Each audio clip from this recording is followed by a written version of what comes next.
కాకినాడ జిల్లా ఇంద్రపాలెంలో మాల మహానాడు సభ్యులు ఆందోళనకు దిగారు. ఈ కార్యక్రమంలో మాల మహానాడు రాష్ట్ర అధ్యక్షుడు, జాతీయ అధ్యక్షుడు పాల్గొన్నారు.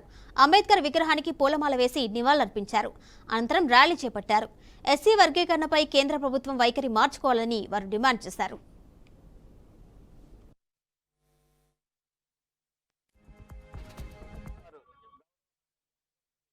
దేశంలో ఉన్నటువంటి అనేక మంది అత్యధిక జనాభా అయినటువంటి దళిత కులాలని ఒక గందరగోళ పరిస్థితిలోకి నెట్టేసింది.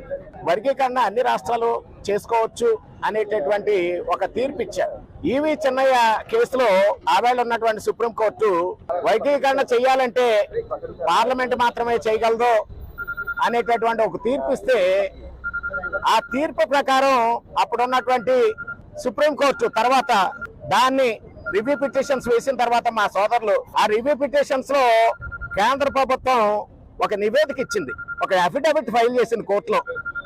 ఒకటి ఏంటంటే, సుమారు 20 రాష్ట్రాలకి మేము లేఖలు రాశాము, 13 రాష్ట్రాలు వ్యతిరేకిస్తున్నాయి, 2 కేంద్ర ప్రాంతాలుంటే అందులో ఒక కేంద్ర పాలిత ప్రాంతం వ్యతిరేకిస్తుంది. అల్టిమేట్ గా మెజార్టీ రాష్ట్రాలన్నీ కూడా వర్గీకరణ వ్యతిరేకిస్తున్నాయి అని చెప్పేసి కేంద్రం సుప్రీంకోర్టులో అఫిడవిట్ దాఖలు చేసింది.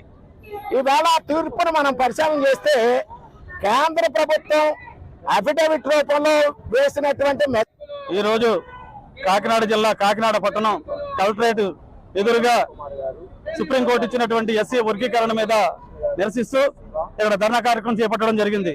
మిత్రులందరికీ అందరూ తెలియజేయింది అనగా, ఈ వర్గీకరణ అనే అంశము 2025న కొట్టివేయడం జరిగింది. అంటే ఎస్సీలు 59 కూడా విభజించబడదని చెప్పి హైకోర్టు తీర్పు ఇవ్వడం జరిగింది.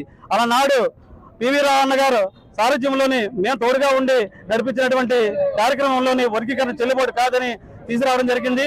ఎంతో పోరాటం చేశాడు. ఆ పోరాటం నేపథ్యమే వర్గీకరణ చెల్లుబాటు కాదని వచ్చింది. దాన్ని కృష్ణమాదిగన్న ఆర్ఎస్తో కలిసి, అదే విధంగాను ప్రధానమంత్రి మోడీ అనే కేడీఓడితో కలిసి ఈ భారత రాజ్యాంగాన్ని పక్కన పెట్టి పార్లమెంట్ లో చేయవలసినటువంటి తీర్పును తీసుకెళ్లి మన ప్రధాన న్యాయస్థానం సుప్రీంకోర్టుకి ఇవ్వడం జరిగింది. సుప్రీంకోర్టు వాళ్ళ మీద వేసుకోకుండా ఆంధ్రప్రదేశ్ రాష్ట్రాలకి విభజన చేసుకునే రైట్ ఉందని చెప్పేసి అన్నారు. ఆ భారత రాజ్యాంగంలోనే లేనటువంటి హక్కును ఈ సుప్రీంకోర్టు ద్వారా సుప్రీంకోర్టు కూడా పూర్తి నిర్ణయం తీసుకోకుండా రాష్ట్రాల మీదకే వదిలేసింది. దీన్ని మేము ఖండిస్తున్నాము. ఇది అందరికీ చెల్లుబాటు కాదు. ఆంధ్రాలో ఉన్నటువంటి కానీ, తెలంగాణలో ఉన్నట్టు కానీ, మన భారతదేశంలో ఉన్నటువంటి ఎస్సీలు ఎవరైనా కానీ విభజన చేయడానికి వీలు కాదు.